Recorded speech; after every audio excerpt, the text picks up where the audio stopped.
प्यारे देशवासियों, नमस्कार। आज भारत के पूर्व राष्ट्रपति श्री एपीजे अब्दुल कलाम साहब की पुण्यतिथि है। यानी आज के दिन 2015 में 27 जुलाई 2015 को ये संसार को अलविदा कह गए थे। श्री एपीजे अब्दुल कलाम साहब बहुत ही ऊंचे विचारों की शख्सियत थे, बहुत ही गुणी इंसान थे और भारत इनका योगदान कभी भूल नहीं सकता है। कलाम साहब का सबसे पहले तो मैं आपको इनके नाम की पूरी फॉर्म बता दूं। एपीजे अब्दुल कलाम जो नाम था, इनका नाम बनता है अबुल फ़कीर जैनुलब्दीन अब्दुल कलाम। ये था इनका पूरा नाम। इनका जन्म हुआ था रामेश्वरम में, एक साधारण मुस्लिम परिवार में, एक गरीब मुस्लिम परिवार में। इनके पिताजी जैनुलब्दीन वो एक बोट्समैन थे और लोकल मस्जिद के वो वहाँ जो इनके अपने एरिया में थे वो उसके इमाम थे लोकल मस्जिद के। और इनकी माताजी आशियम्मा वो हाउसवाइफ थी। बहुत ही गरीब परिवार था। इन्होंने अपनी प्रारंभिक शिक्षा हासिल करने के बाद फिर ये मद्रास इंस्टीट्यूट ऑफ टेक्नोलॉजी में पढ़े हैं। पढ़ाई इन्होंने वहाँ से की है 1955 से 57 के बीच में। कलाम साहब के अगर जीवनी पूरी हम जिक्र करने लगे तो शायद कई दिन लग जाएंगे। इनके गुणगान करने में हमें कई दिन लग जाएंगे। ये बहुत ही ऊंचे विचारों की शख्सियत थी। बहुत ही मतलब ऐसी भारत के प्रति जो देश के प्रति जो प्रेम होता है, ऐसे तो हर आदमी देश प्रेम रखता है, सबका अपने अपने देश से प्रेम है सबका, लेकिन कलाम साहब को मतलब जो देश से प्यार था, खास करके इनको मिसाइल मैन के नाम से भी जाना जाता है। हमारी मिसाइल टेक्नोलॉजी में, परमाणु टेक्नोलॉजी में इनका बहुत बड़ा योगदान था, तो देश इनके योगदान को कभी भूल नहीं सकता है। ये देश के राष्ट्रपति रहे हैं 25 जुलाई 2002 से 24 जुलाई 2007 तक। और जो राष्ट्रपति होते हैं वो आर्मर्ड फोर्सेस के सुप्रीम कमांडर भी होते हैं।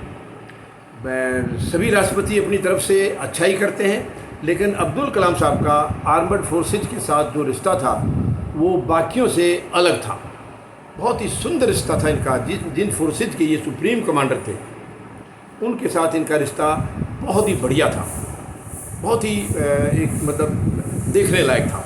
और जिस वक्त इनकी मृत्यु हुई थी, ये 27 जुलाई 2015 को शिलोंग में थे, एक रैली को संबोधन कर रहे थे। वहीं पर इन्होंने जो है आखिरी सांस लिया था। मैं अगर इनकी तारीफ़ करने लगूं तो सच कह रहा हूं कई दिन लग जाएंगे। कलाम साहब को बहुत सारे सम्मान भी मिले हैं। पद्म भूषण मिला है इनको, पद्म विभूषण मिला है, हूवर पदक भी मिला है। यानी इनकी जो अचीवमेंट्स थी और जो आम जो समाज में इनका जो एक स्थान था वो बहुत ही ऊंचा स्थान था। देखिए, जैसे कि आज भारत में एक नफ़रत की राजनीति फैली हुई है, हिंदू मुस्लिम कदम कदम पर ये आपको देखने को मिल जाएगी। लेकिन अब्दुल कलाम साहब के दिमाग में या दिल में कभी ऐसा उनसे कभी महसूस नहीं हुआ कि वो अपने आप को किसी अलग ऐसे धर्म के मानते थे। वो केवल अपने आप को एक भारतीय मानते थे, एक इंसान मानते थे। आज वर्तमान में जो नफ़रत की राजनीति देश में है वो दुखद है, लेकिन अब्दुल कलाम साहब ने कोशिश की अपने टेन्योर के दौरान भी और एज ए ह्यूमन बीइंग भी, और जैसे भी उन्होंने भारत को ऊंचाइयों तक ले जाने की कोशिश की थी, बहुत ऊंचाइयों तक ले जाने की कोशिश की थी। मैं तो निवेदन करूंगा हम सबको अब्दुल कलाम साहब के जीवन से ज़रूर कुछ सीखना चाहिए। उनके जीवन से हमें ज़रूर कुछ ऐसी चीज़ें हासिल हो सकती हैं जो एक साधारण इंसान में नहीं होती। इतने गरीब परिवार से ताल्लुक़ रखने वाले परिवार की तरफ से कोई लिफ्ट नहीं थी, ऐसी कोई ऊँचा नाम नहीं था, बिल्कुल साधारण तय उनका जो पालन पोषण हुआ है। और धीरे धीरे अपनी छाप उन्होंने देश के ऊपर ऐसी बनाई है। ये अटल बिहारी वाजपेयी जी की सरकार थी, उस वक़्त वाजपेयी जी ने इन्हें पीएम कैंडिडेट चुना था। और मैं समझता हूँ राष्ट्रपति के पद के लिए, देखिए ये सर्वोत्तम पद है, भारत का प्रथम नागरिक होता है। लेकिन आज सरकारें जब भी चुनाव करती हैं, जब भी किसी का चयन करती हैं, वो उसमें कई किस्म की राजनीति देख करके राष्ट्रपति पद के लिए उम्मीदवार चुनती हैं। लेकिन कलाम साहब का जो चयन था ये अटल बिहारी वाजपेयी जी की दूरदृष्टि थी। ये उन्होंने एक ऐसी शख्सियत को ये आज जो देख रहे हैं वो पॉलिटिकल में कौन उनके ज़्यादा से ज़्यादा काम आ सकता है, इस किस्म के व्यक्ति को राष्ट्रपति के लिए, मैं किसी पद की गरिमा के खिलाफ कोई नहीं कह रहा हूँ, मैं एक प्रक्रिया बता रहा हूँ। प्रक्रिया जो भी बने हैं अपनी तरफ से सबने देश को गौरवान्वित किया है और सबने देश के लिए मैं समझता हूँ अपनी तरफ से बहुत अच्छा ही किया है। मैं केवल उनकी चयन प्रक्रिया को बता रहा हूँ।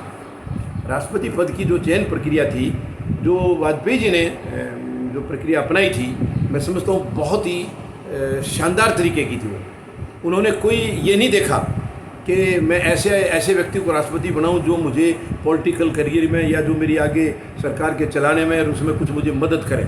आज ये हो रहा है, आज राष्ट्रपति उसको बनाया जा रहा है। अपनी तरफ से सरकारों की मानसिकता ये है कि कल हम कोई गलत काम भी करें तो हमें इस उच्च पद से मदद मिल जाए। ये गलत भावना है, बहुत गलत भावना है। राष्ट्रपति का जो पद होता है वो राजनीति से काफ़ी दूर होता है, लेकिन वर्तमान में जो सरकारें हैं उसके अंदर राजनीति घुसा रही हैं। ये दुर्भाग्यपूर्ण है, ये दुर्भाग्यपूर्ण है। तो मैं अब्दुल कलाम साहब को सत सत नमन करता हूँ अपनी तरफ से, फौजी जनता पार्टी की तरफ से और देशवासियों की तरफ से। और मैं निवेदन करता हूँ परमपिता परमात्मा से, ऐसी शख्सियत का बार बार जन्म हो देश में, जो देश को ऊंचाइयों तक लेके जाए, ऊंचाइयों तक लेके जाए। कलाम साहब का जो देश के लिए जो समर्पण रहा है हम कभी भूल नहीं सकते। उनको भारत रत्न भी दिया गया। तो ये उनके करैक्टर से, उनके करियर से हम सबको बहुत कुछ सीखने की ज़रूरत है। और मैं समझता हूँ उनके विचारों के मुताबिक चला जाए तो भारत कभी भी किसी भी हिसाब में पीछे रह नहीं सकता है। भारत हमेशा ऊंचाइयां छुएगा। ऐसी शख्सियत जो 5 साल राष्ट्रपति के दौरान में पद के दौरान उन्होंने बड़ी गरिमा उस पद की निभाई थी। और मैं उन्हें सत सत नमन करता हूँ। उनके परिवारों को भी, सबको, जितने उनके रिश्तेदार हैं सबको भी ये उनके प्रति आदर सम्मान व्यक्त करता हूँ। और उन्हें इसी तरीके से हिम्मत दिलाए रखें इस कमी को झेलने के लिए, क्योंकि इनकी कमी तो देश में हमेशा खलती रहेगी। खास करके जो परमाणु कार्यक्रम में देश को ऊंचाइयाँ इन्होंने दी थी वो सच में सराहनीय थी, सराहनीय थी। जो परमाणु परीक्षण जो किया गया था वो देश कभी भुला नहीं सकता है, इनके योगदान को कभी भुला नहीं सकता है। तो मैं तुम्हें फिर एक बार उनको सत सत नमन करता हूँ। धन्यवाद। जय जवान, जय किसान, जय हिंद।